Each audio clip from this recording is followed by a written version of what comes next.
Higher global temperatures are melting back an ancient virus found in the Arctic. If you're looking for something to do over spring break, we have just the activity for you. I'm here at the Union Fest. More updates on the festivities to come.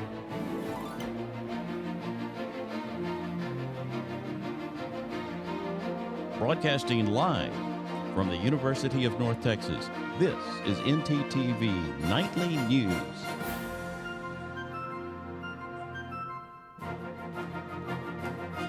Thank you for joining us on ntTV Nightly News. I'm Gabby Carden. And I'm Kyle Orr. The opioid crisis has devastated the lives of millions of Americans. Drug overdose deaths in the U.S. have been increasing for decades, and the exponential rise of fentanyl has become a nationwide concern. CNN's Mike Valerio reports. It's a synthetic opioid intended to help patients manage severe pain, but fentanyl is now driving the drug overdose crisis across the country. Fentanyl overdoses cause the equivalent of a new September 11th every 2 weeks. Provisional data from the CDC revealing more than 2/3 of all overdose deaths are linked to synthetic opioids like fentanyl, leaving almost no community untouched. It hurts every day.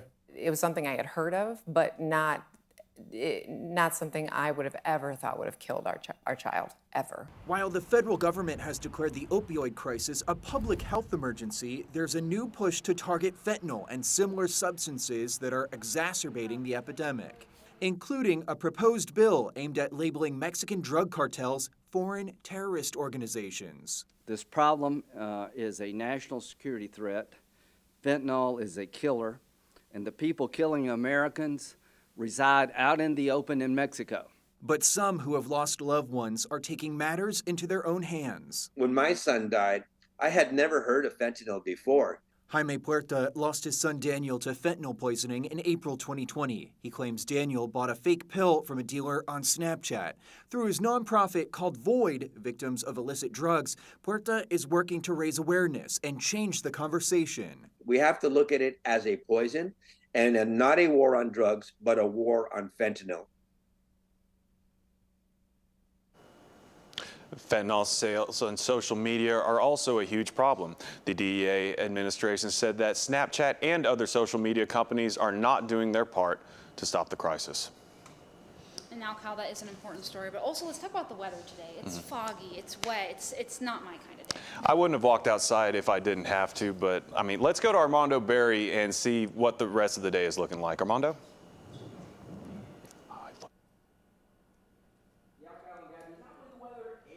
Really wants, but it's not necessarily severe. It's more that it's just ugly, dreary weather, and that's because right now our current conditions, we're seeing 57 degrees, and it's going to feel like 55, mainly because of all that cloud cover that we're seeing and the winds that are coming in. And then also, if we look into later tonight, around 9 p.m., it's going to stay relatively the same, 55 degrees, and it's going to feel like 55. The wind's going to pick up around 12. But before we do that, your mental health matters. Studies show that actually on wet days, people actually tend to be less happy and angrier. So something to combat that, 2 ways that you can improve your mood are just simply getting a good night's rest, maybe taking a hot bath before bed, or even shutting off all electronics before you go to sleep. And then also just social connections. Hang out with a friend. If you don't have a friend, maybe hang out with your dog or pet and snuggle with them. But the good news is if you don't have either of those, if we take a look at tomorrow's conditions, we're actually going to see the weather get a lot better, and that's because we're going to see the sun come out. It's going to be 60 degrees, the wind's going to come back down, so it should be a little bit better. I'm going to talk a little bit more about how we're going to see these storms move tonight and then the spring break weather next week. But for that, I'm going to have that later on my forecast. But for now, I'll send it back to Kyle and Gabby at the desk. Thanks, Armando. It seems that weather these days is even more changeable than ever, especially the extremes between hot and cold weather. But besides being hard to predict, higher temperatures in the Arctic could lead to potential health threats in the future. NASA climate scientists say the warmer conditions are causing part of the region's permafrost to thaw. Permafrost is that frozen layer of soil just under the surface. Scientists say that if it thaws, some viruses that have been lying there for tens of thousands of years could revive and endanger animals and humans. NASA says this is just another reason we need to tackle the problems of climate change and its threat to health and the environment.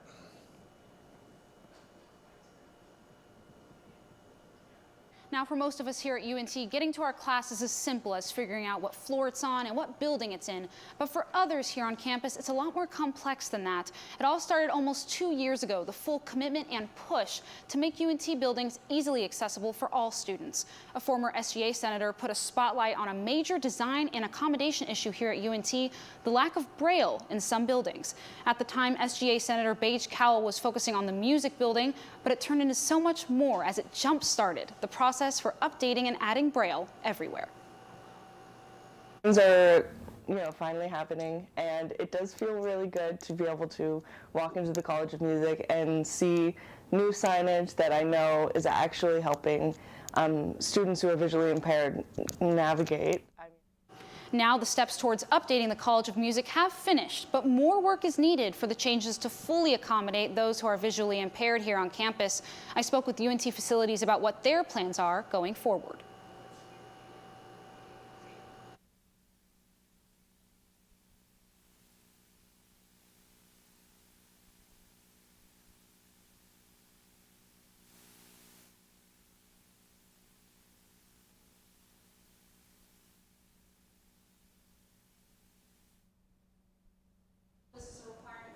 Campuses through the Americans with Disabilities Act. Creating the proper signs isn't an automatic fix. They aren't ordered or come out of a box. They're actually made by facility staff right here at UNT. It's something that takes time and more effort than you may think. Old and in with the new. Even though Braille correction renovations began almost 2 years ago, the process is not an easy one, as most signs need to be redone. First, material is cut for uniform slab pieces. They are then laid on a cutting platform in a 4x5 pattern, meaning only 20 signs can be made at a time. A digital program is then used to translate letters and numbers into Braille.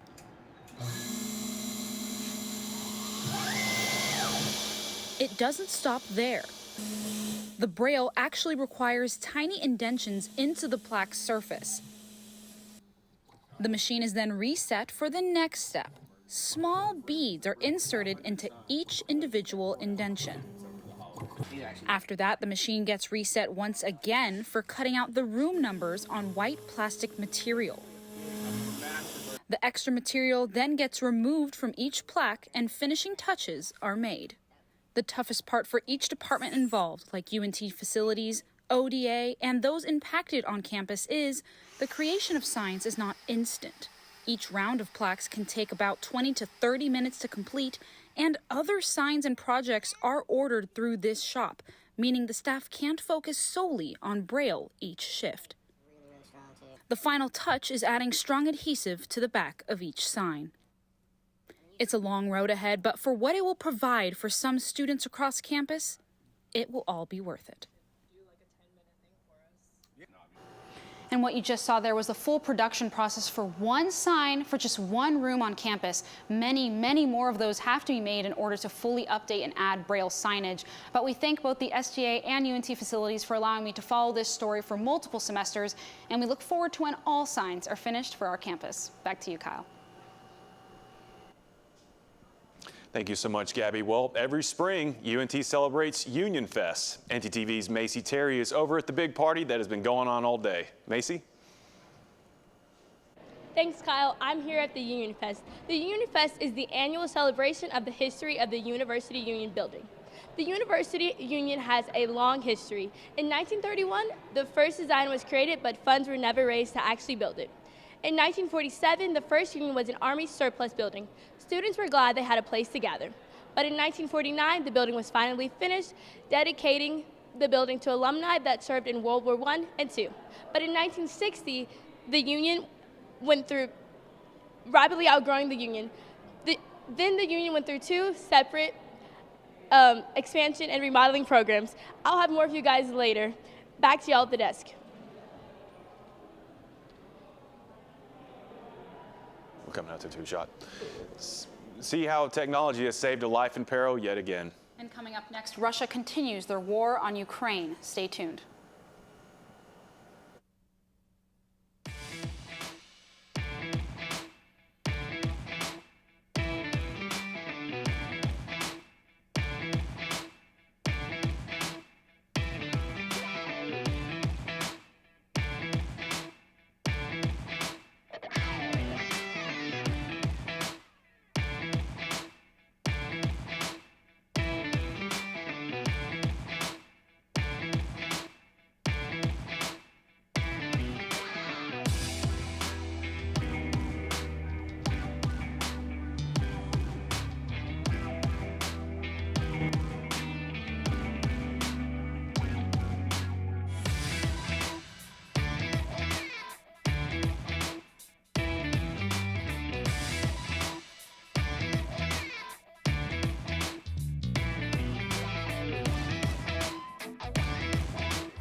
Russia is stepping up the war in Ukraine with an overnight missile strike near the Ukrainian capital city of Kiev.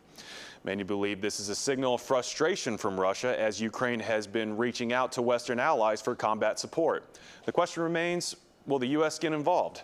Chris Wynn has the latest. In Ukraine, Russia launching one of its biggest aerial assaults Thursday. Ukrainian officials counting 81 missiles targeting critical and civilian infrastructure across the country, killing at least 11 people. This was a sizable set of airstrikes with a mix of platforms. The large-scale attack, including the rare use of 6 Kinzhal hypersonic missiles, which eluded Kyiv's air defenses. These jet-fired missiles have a longer range, as well as the ability to attack from multiple directions. Their use could signal a shift in Russian strategy, as the U.S. is questioned about how it will support Ukraine moving forward. There's no plans to train Ukrainian pilots right now on the F-16. It's air defense, it's armor, it's artillery, and it's ammunition. And that's what we're focused on providing them. But in the western city of Lviv, far from the front lines of the war, rescuers continue to search for victims after 3 residential buildings were destroyed. The Russian Ministry of Defense says the strikes were retaliation for an alleged incursion last week by a pro-Ukrainian armed group in Russia's Bryansk region. A local official says 2 civilians were killed, but Ukraine denies any involvement, and CNN can't confirm Russia's claims. Meanwhile, Ukrainian President Volodymyr Zelensky says he has no plans to meet with Russia's president anytime soon. We have to concentrate, strengthen forces and new weaponry from our partners in order to conduct our counter-offensive operation. I'm Chris Wynn reporting. And we're going to continue coverage of the conflict between Russia and Ukraine. But now let's kind of talk about weather. You know, spring break's coming up, and we kind of got to know, is the weather going to be last week, nice and warm, or is it going to be like now where it's really cold? Oh, yeah, I, for one, want that weather back from last week, and I want that for spring break, too. Armando, are we going to see some pool weather next week, or how's that going to go?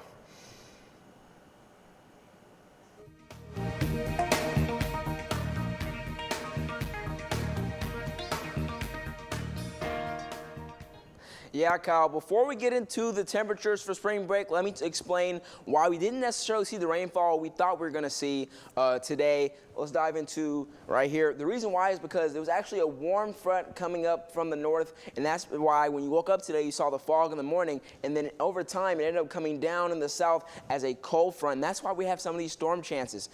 Where we're going to see these storm chances now is right along this line right here. That's actually going to be south of I-30 and east of I-35 and I-45. What does that mean? That's actually going to be the South Dallas area and the area below Fort Worth, Burleson, Cleburne. They have the only chance of really seeing any type of severe storm risk. It's listed as marginal. It means it's 1 out of 5, and that's only going to be some heavy rainfall and then possibly a hail up to a quarter size.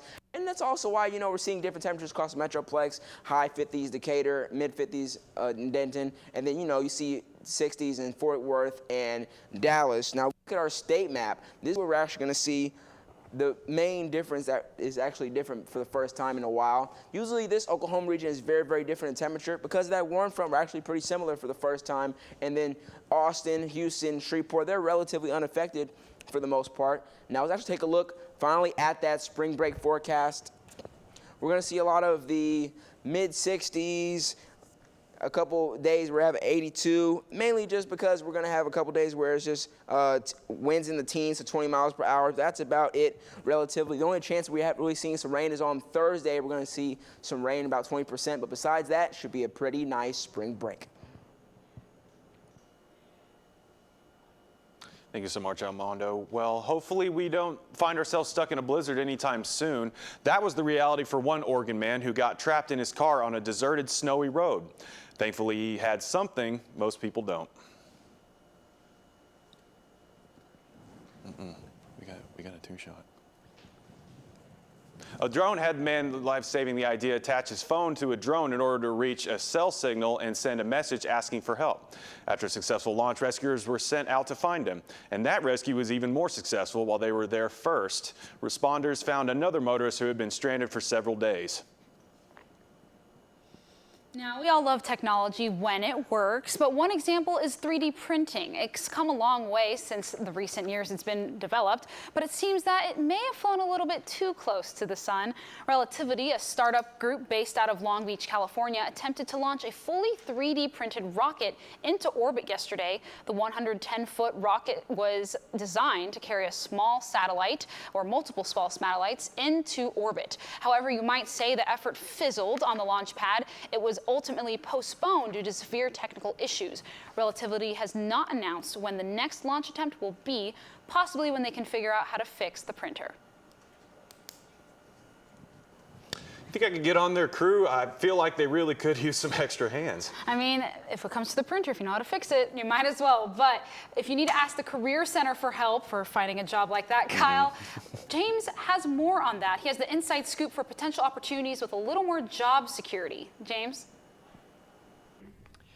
Thanks, Gabby. Now, I'm here at the UNT Career Center, which is what most people think of when it comes to getting jobs on campus. But I'm here to tell you about jobs that the Career Center won't necessarily tell you about. It's just days ahead of spring break and a month and some change from the end of the spring semester.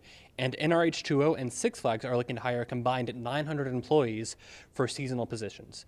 NRH2O is looking to hire for the summer. It's offering increased pay starting at $15 per hour, flexible scheduling, a free season pass for employees, and free tickets for friends and family. Any questions you have can be emailed to info@nrh2o.com. And Six Flags is hiring for spring break, which begins this weekend. It's offering flexible scheduling, pay starting upwards of $14 per hour, free tickets to the park, in-park discounts, and daily pay, and employees must be 16 years of age or older. Now, with spring break coming up, I may finally have time to check out a movie, and I understand that Kyle has something to say about a drive-in theater. Kyle?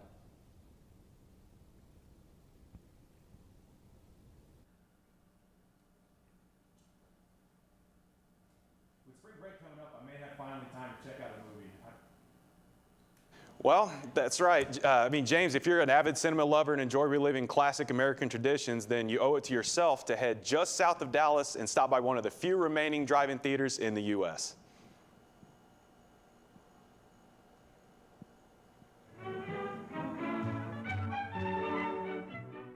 The drive-in theater has been an iconic American tradition ever since the early half of the 20th century. And if you take regular trips up and down I-45, you may have seen this sign a time or two. Hello everyone, I'm Kyle Orr. I'm down here in Ennis, Texas, right off of I-45. Welcome to the Galaxy Drive-In Theater. As one of only 300 remaining drive-ins in the country, Galaxy has striven to give their guests of old and new generations an authentic and rare experience since opening in 2003. There's people that get here early, and they'll bring their dogs and stuff, and dogs are running around, the kids are running around, you know, and especially in the summertime, you know, now it's too cold, but, you know, and like I said, people make an experience here, you know, it's something that you're going to remember. But due to the lasting effects of the COVID-19 pandemic and rising inflation, maintaining a consistent high volume of guests has been an uphill battle. When I first started coming out here back then, dude, this place would get so packed. People are parked back here trying to watch a movie still that far. We got hit like the restaurants got hit with our supply issues and all that, getting some of the food and all that, and it's gotten so expensive.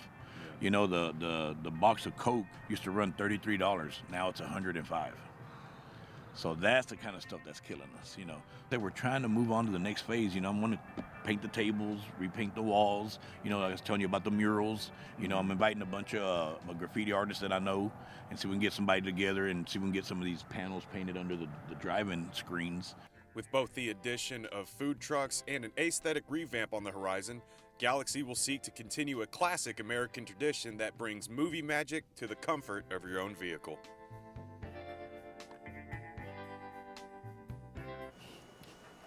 I gotta say, Gabby, it was quite a memorable experience for me. I mean, I never thought I'd get a chance to go to a drive-in theater. Yeah, for sure. I mean, I haven't gone, but what did you think of the movie? You saw, what did you think? Let's just say the experience was better than the movie. It was... Sounds good. But, you know, we are gonna also talk about some other things with Denton on a Dime here today. We have Deja Jackson in the studio here to talk about something that might be able to save you a little bit in your wallet. Deja?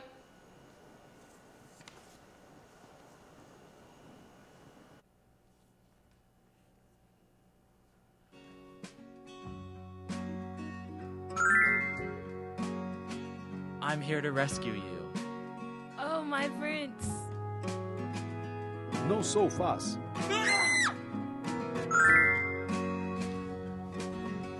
This story is going to be awesome.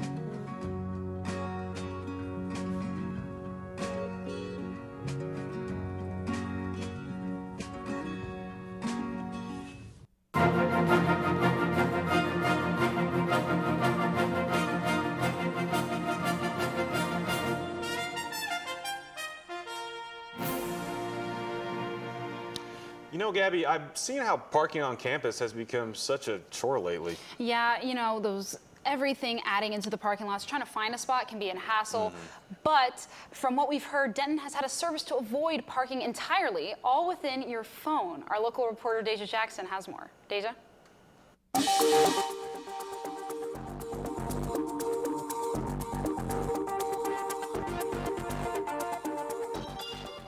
Thanks, guys. I have a familiar car company that you might seen around campus called GoZone. For those who don't have a car and are looking for a way to get around, I found that GoZone is a highly cost-effective way to do so. Let's check out what I have in store for you.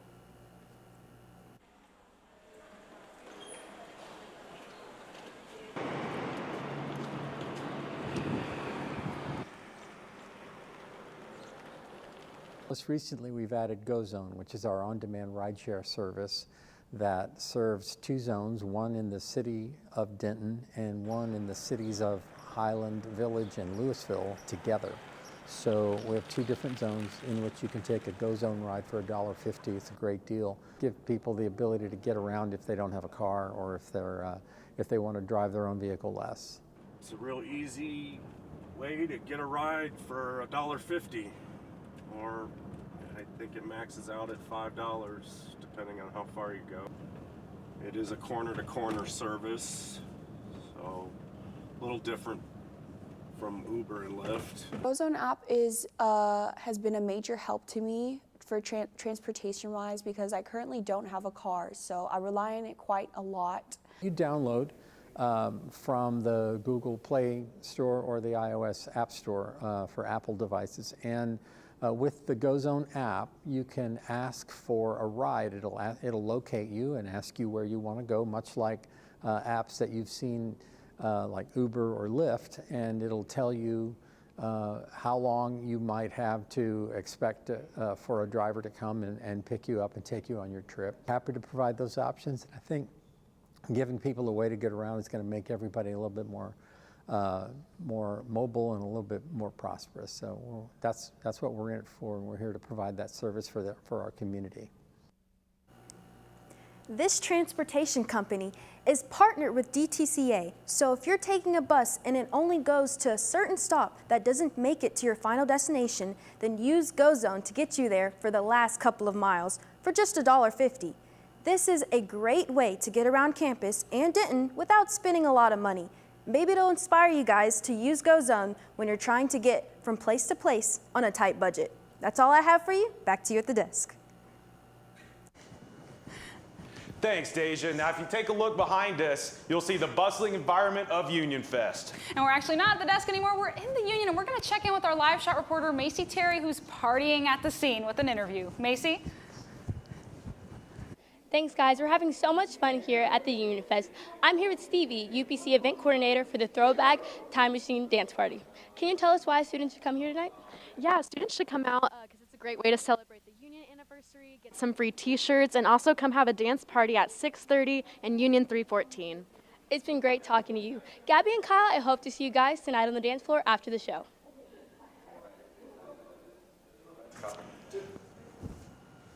Thanks, Macy. And, you know, as we're looking into different stories for today and we're celebrating the Union, getting ready for spring break, wrapping up midterms, there's another UNT group we should be rooting for. Our men's basketball team will be in Frisco tonight for the CSG USA tournament. Let's go to our sports anchor, Spencer Grant, for what we can expect at tonight's big game. Spencer? That's right, Kyle. Expect a classic tonight in Frisco, but first I'll discuss the Mavericks' most recent struggles. Don't go anywhere. Did you know you have access to video equipment like DVDs, video games, and cameras? That's right. you do. Come on down to Chilton Library and fulfill your media dream. Located on the bottom floor next to the student sculpture. Hope to see you there soon. Hey girl, you know you look good. I like the way you move and groove. I'm not sure.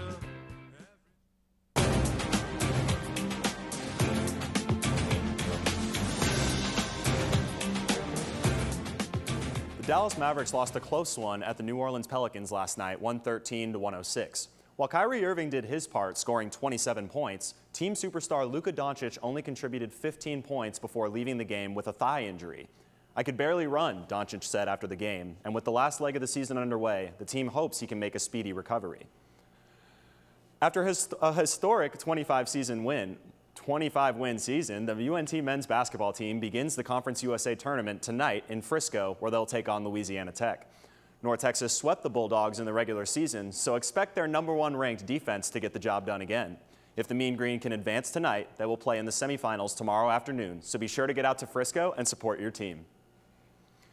Recently, I got the chance to interview the president of the Esports Club, Scott Leak, about what sets the organization apart.